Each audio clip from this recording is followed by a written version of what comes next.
Now I will proceed to the question. So the first question is, पहला प्रश्न आपके सामने यहाँ पर है, सीखने के लिए आकलन निम्नलिखित ध्यान है सिवाय. तो ओके, सो यहाँ पर जो निम्नलिखित ध्यान है वो इस चीज़ पर रिलेटेड है कि विद्यार्थियों की आवश्यकता पर, विद्यार्थियों की गलतियों पर यानी कि त्रुटियों पर, विद्यार्थियों की अधिगम शैलियों पर या विद्यार्थियों की क्षमताओं पर. तो सीखने के लिए आकलन किस चीज़ को छोड़कर नहीं होता है, मतलब किस पॉइंट से रिलेटेड नहीं है, बेसिकली ये बताना है. तो यहाँ पर जो आंसर होगा वो होगा विद्यार्थियों की आवश्यकताएं. क्योंकि यहाँ पर देखिए त्रुटियों से रिलेटेड है, हम जानते हैं. अधिगम शैलियाँ किस तरह से पढ़ाया जा रहा है वो इम्पोर्टेंट है, क्योंकि उनको सुधारा जाता है जब गलतियाँ पता चलती हैं, कमियाँ पता चलती हैं. और विद्यार्थियों की क्षमताएं कैसी हैं. ओके, ये बेसिकली आकलन का मुख्य उद्देश्य है.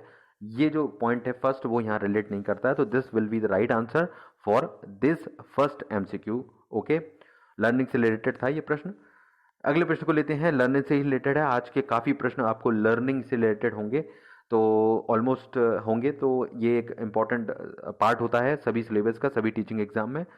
सो सीखना, तो सीखना क्या है भाई.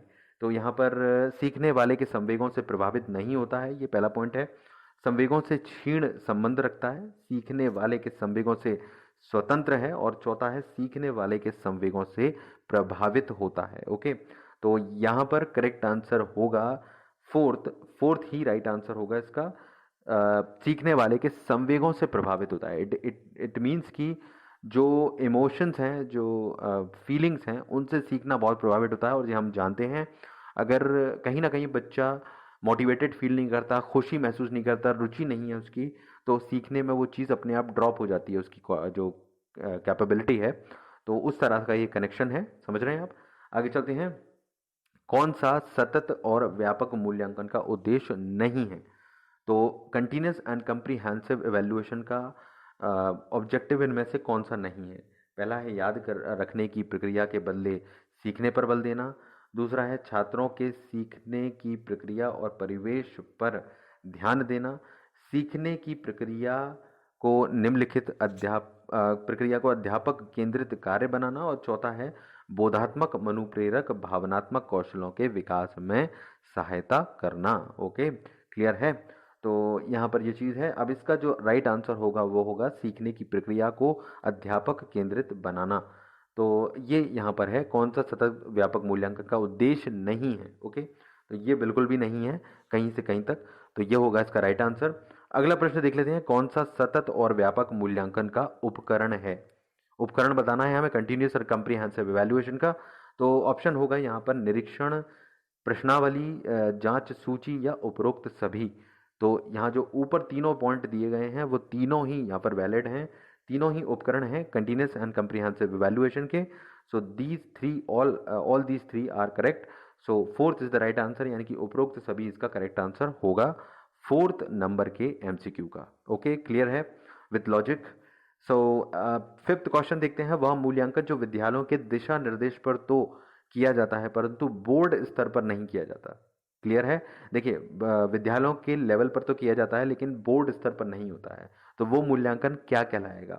विद्यालय आधारित मूल्यांकन, निरीक्षण, अवलोकन या व्यापक मूल्यांकन. तो वैसे तो इजी है अगर आप क्वेश्चन को समझ लेंगे.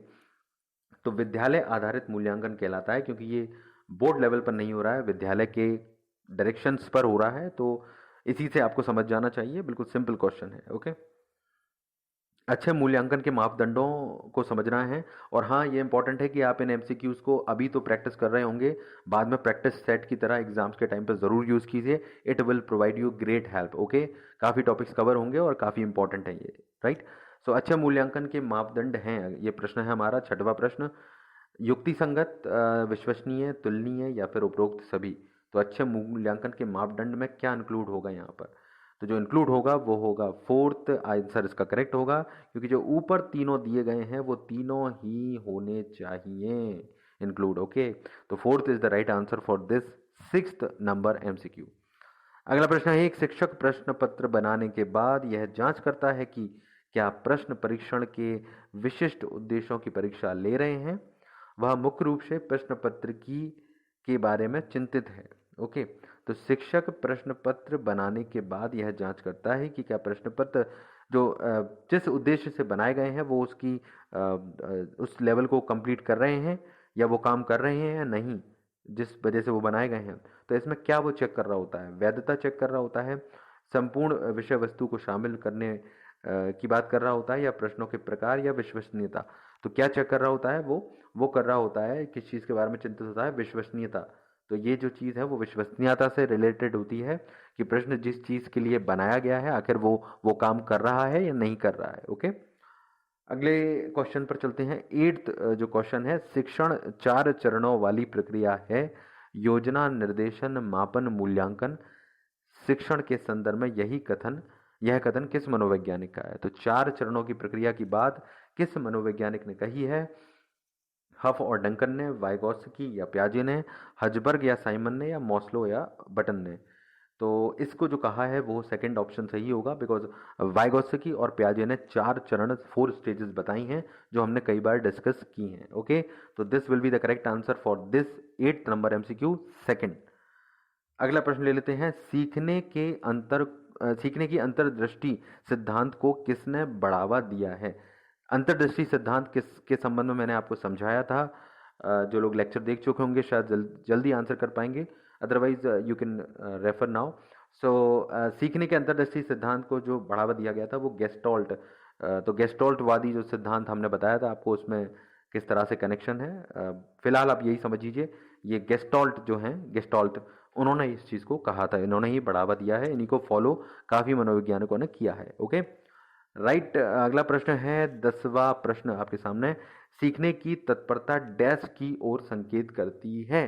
तो सीखने की तत्परता जो नियम है आपने पढ़े होंगे यहाँ पर सीखने के संबंध में अधिगम के, उनमें से एक पॉइंट है ये। तो सीखने की तत्परता किस ओर संकेत करती है? थॉर्नडाइक का तत्परता का नियम है, शिक्षार्थियों का सामान्य योग्यता स्तर की तरफ, या फिर सीखने के संबंध में शिक्षार्थियों का वर्तमान संज्ञानात्मक स्तर, या फिर सीखने के कार्य की प्रकृति को संतुष्ट करना। सो इसमें जो जो ऊपर लिखा हुआ है सीखने की तत्परता, ये थॉर्नडाइक का एक नियम है। 3 नियम है, अभ्यास का नियम, तत्परता का नियम। ओके, तो एक और 3 नियम होते हैं यहाँ पर। तो बेसिकली ये 2 नियम मैंने आपको बताया, और ये जो तत्परता का नियम है वो यहाँ रिलेट करेगा। तो this will be the right answer for this 10th number MCQ. अगला प्रश्न ले लेते हैं। 11th नंबर का प्रश्न जो है, अधिगम का कौन सा सिद्धांत है बताता है कि सीखने हेतु कार्य को दोहराना आवश्यक है? तो कौन सा ऐसा सिद्धांत है इन चारों ऑप्शन में से जो बताता है कि बार बार दोहराइए चीज़ों को? ओके, तो पहला ऑप्शन है प्रयास और त्रुटि का, दूसरा है शास्त्रीय अनुबंधन का सिद्धांत, तीसरा है अनुभवजन्य अधिगम का सिद्धांत, या चौथा है अनुकरण का सिद्धांत। तो जैसा कि मैंने आपको पहले समझाया था, गलतियां बार बार कीजिए। जितनी बार गलतियां करते हैं और प्रयास करते जाते हैं तो हम उसमें परफेक्ट होते जाते हैं उस चीज़ में। तो ये जो सिद्धांत है वो है प्रयास और त्रुटि का। नाम से भी थोड़ा समझ सकते हैं अगर दिमाग लगाएंगे, तो ये इसका करेक्ट आंसर होगा। ओके।